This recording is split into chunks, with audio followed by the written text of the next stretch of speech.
Pais e irmã de jovem que morreu após acidente no Parque Nacional da Chapada dos Guimarães garantem indenização na Justiça Federal.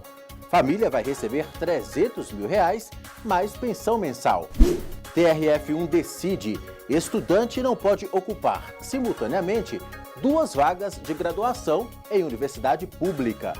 E você vai saber o que é o estelionato previdenciário, crime que pode levar para a cadeia quem recebe indevidamente dinheiro da Previdência no lugar de parente que já morreu.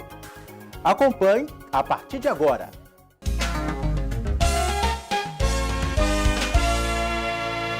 Olá! A gente começa o Inteiro Teor desta semana contando a história de uma jovem que morreu no Parque Nacional da Chapada dos Guimarães, em Mato Grosso, após o desmoronamento de um bloco de rocha próximo a uma cachoeira. Não havia nenhuma sinalização com alerta para os riscos que o local oferecia. Por causa disso, a família entrou com uma ação na Justiça Federal contra o instituto responsável pela conservação e administração do lugar e ganhou o direito à indenização. Quem conta os detalhes é a repórter Daniela Garcia.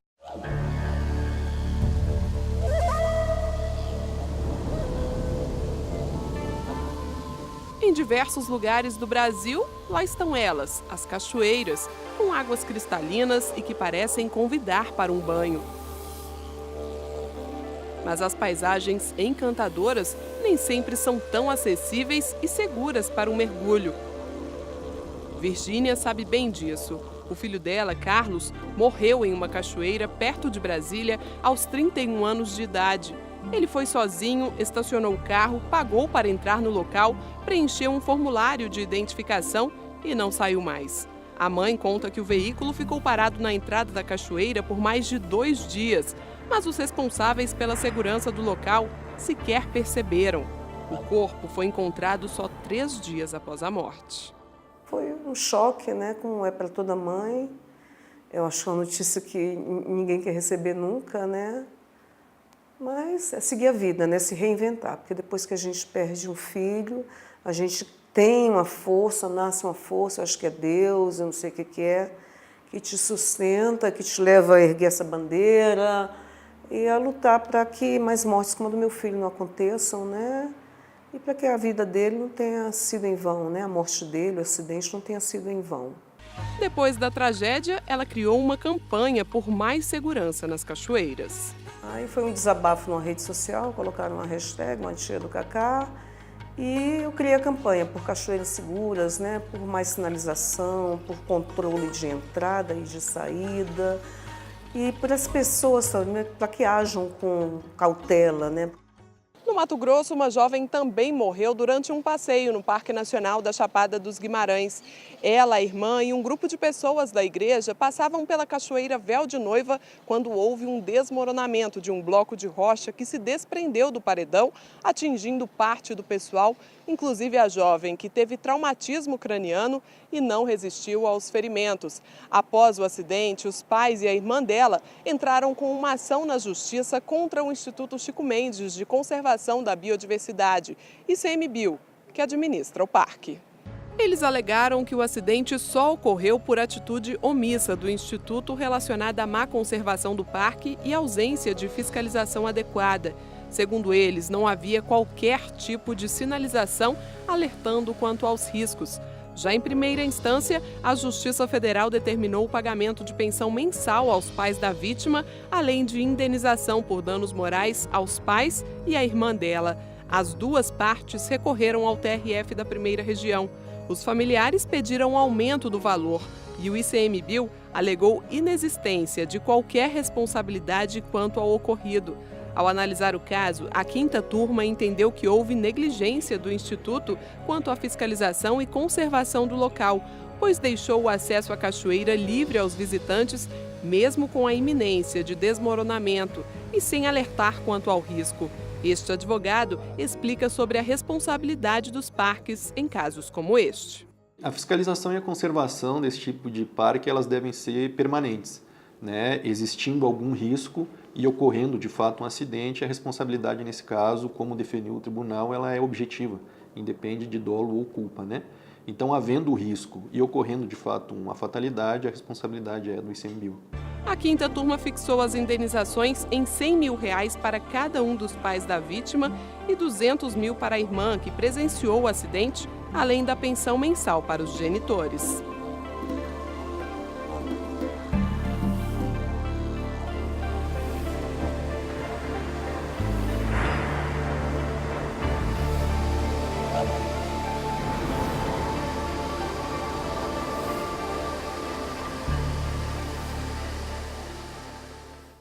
Por meio de nota, o Instituto Chico Mendes de Conservação da Biodiversidade informou que ainda não foi intimado do acórdão, mas que pretende provar em recurso que não houve negligência do órgão. Segundo o Instituto, o próprio laudo pericial foi claro ao concluir que o desmoronamento ocorreu por causas naturais e tratou-se de um ato imprevisível. Na volta do intervalo, TRF impede que aluno ocupe simultaneamente 2 vagas em universidade pública. Você vai saber por quê. E vamos falar também sobre o estelionato previdenciário, praticado por quem, mesmo não sendo dependente legal, continua recebendo benefício do INSS depois que o parente morre. Esse crime pode levar o responsável para a cadeia. Voltamos já.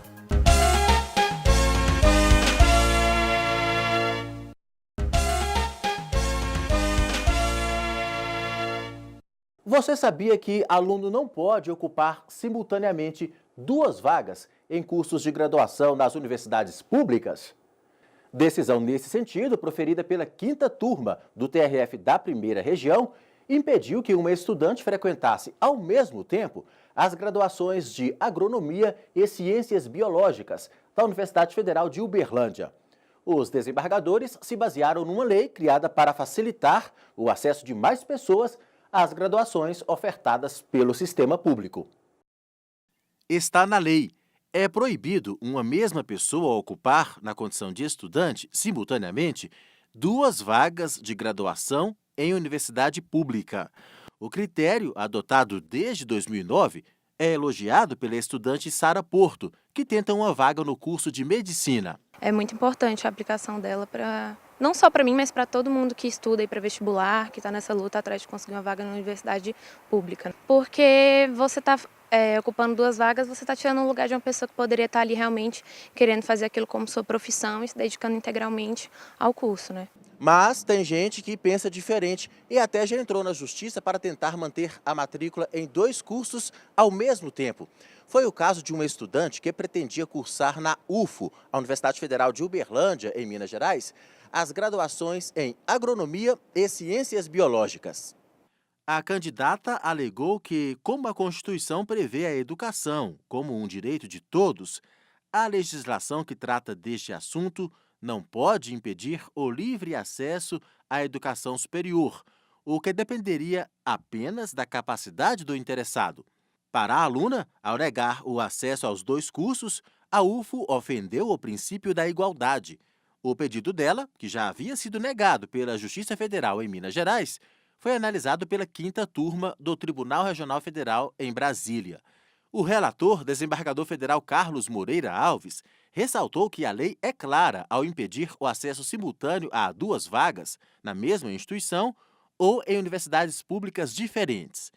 Por unanimidade, a turma negou o pedido. A professora Catarina de Almeida Santos, da Faculdade de Educação da Universidade de Brasília, comemorou a decisão.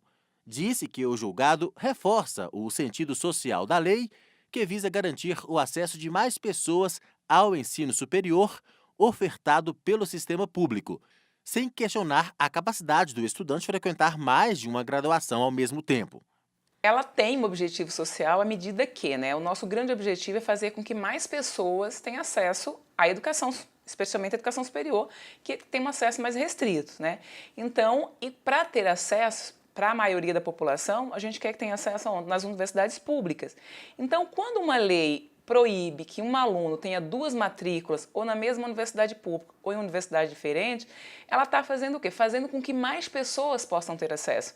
Porque senão você vai ter um sujeito ocupando 2 vagas e isso retira a vaga de uma outra pessoa. Então ela tem essa função social no sentido de fazer com que mais pessoas possam estudar nas instituições públicas de educação superior. A professora lembrou que a única exceção diz respeito aos alunos que já ocupavam 2 vagas públicas quando a lei começou a vigorar. Neste caso, eles puderam concluir os cursos. A lei, na verdade, ela não pode retroagir para prejudicar as pessoas. Então, quem já estava nessa situação antes da lei pôde concluir, né? Então, quem já estava lá pôde concluir. Quem entrou depois da lei, a lei vai dizer que ele teria que optar por uma das 2 vagas, né? Não seria possível ele permanecer ou ele se matricular nas 2 vagas. Então, quem já estava lá no final do curso, quem já está matriculado, pôde fazer a conclusão. Receber indevidamente benefícios da Previdência Social, por exemplo, no lugar de responsáveis que já morreram, pode render até 5 anos de cadeia se for configurado o chamado estelionato previdenciário. E não adianta muito alegar que desconhecia a lei ou que agiu por estado de necessidade, conforme se viu num julgado recente do TRF da Primeira Região, que reforça a proteção aos cofres da Previdência e que serve de alerta. Acompanhe comigo. Com 72 anos, para tocar a vida, além de muita disposição e força de vontade, Dona Tereza conta todo mês com um salário mínimo que recebe legalmente como pensão. Que é pouquinho, mas se não fosse ele, né? O pouco com Deus é muito. Então a gente economiza daqui, economiza dali, não é? Aí vai dando certo. O dinheiro é pago pela Previdência Social desde que o marido dela morreu, deixando 7 filhos menores. A moradora de Ceilândia, no Distrito Federal, lembra que, para complementar o orçamento, já teve que se esforçar muito. Eu pegava roupa de fora para lavar, aí todo mundo aquelas mãozinhas, até hoje, quando eu lembro, dá vontade de chorar. O tanque de três bocas, né? Aí aquele tanto de mãozinha ensaboando as roupas. Mais de 32 milhões de pessoas, como a Dona Tereza, estão cadastradas no Instituto Nacional da Previdência Social, o INSS. Os benefícios que estas pessoas recebem variam entre, principalmente, aposentadorias por tempo de contribuição, idade e invalidade, aposentadorias especiais, salário maternidade, auxílio-doença e a pensão por morte, dentre outros. A Previdência Social hoje já está interligada a sistemas como o dos cartórios, que permitem ao INSS saber quando um beneficiário morre. Situação em que o pagamento do benefício deve ser interrompido até que dependentes legais, se houverem, sejam identificados e cadastrados para receber pensão. Mas, apesar disso, há casos de pessoas da família ou terceiros que continuam recebendo dinheiro indevidamente. O especialista em direito previdenciário, Diego Cheruli, explica que essa situação se enquadra no chamado estelionato previdenciário, previsto no artigo 171, parágrafo 3º do Código Penal. Quando é flagrado o estelionato previdenciário, a pessoa vai responder um processo penal e um processo civil de recomposição dos danos ao erário. Tá? Nesse caso, ela deve contratar um advogado para se defender tanto na esfera penal quanto na esfera administrativa também. Há de se ver também se a pessoa tinha ou não direito a um benefício previdenciário para poder, talvez, fazer uma alegação diferente sobre o direito ou a confusão de fato ocorrida em cima daquela situação. Há casos de estelionatos contra a Previdência Social que vão parar até nos tribunais, como um que foi analisado recentemente pela 3ª turma do TRF da Primeira Região, sob relatoria da desembargadora federal Mônica Cifuentes. De acordo com a ação movida pelo Ministério Público Federal, a acusada omitiu a morte do pai e recebeu indevidamente por 30 meses um amparo pago ao beneficiário porque ele era portador de deficiência física. A mulher alegou que desconhecia que estava cometendo um crime e que agiu por estado de necessidade, pois o pai dela era responsável pelo custeio das despesas em casa. Ela pediu a aplicação do princípio da insignificância ao caso porque o prejuízo causado aos cofres previdenciários, em torno de R$ 11.700, foi inferior ao mínimo adotado pela Previdência para ingressar com a ação de execução fiscal, solicitando a devolução dos valores. Nenhum destes argumentos foi aceito e, seguindo o voto da relatora, a turma não só manteve a condenação imposta na primeira instância, 1 ano e 4 meses de prisão mais multa, como aumentou essa pena em 2/3 porque o crime foi continuado, ou seja, os recebimentos indevidos repetiram-se por várias vezes. Na avaliação do especialista ouvido por nossa reportagem, essa condenação mostra que o judiciário tem sido duro na aplicação da lei contra quem frauda a Previdência. Segundo ele, o julgado serve de alerta. A pessoa que teve um parente falecido e que ainda recebe os proventos da aposentadoria do falecido, ela deve se atentar que pode estar praticando um crime de estelionato previdenciário. Então ela deve buscar urgentemente um advogado para resolver essa situação, inclusive habilitando-se como perceptor ou beneficiário de uma pensão por morte daquele segurado. É matéria essencial, porque nós vimos na decisão recente, o tribunal tem entendido que esse erro de fato, de achar que a pensão por morte é automática, não ilide a culpabilidade do crime de estelionato previdenciário. A gente sempre fala aqui no final do programa sobre os outros meios que estão disponíveis para você acompanhar as notícias do TRF e da Justiça Federal da Primeira Região. Elas estão aparecendo aqui ao lado, olha, portal, YouTube, Facebook e Instagram. Por hoje é só. Tchau!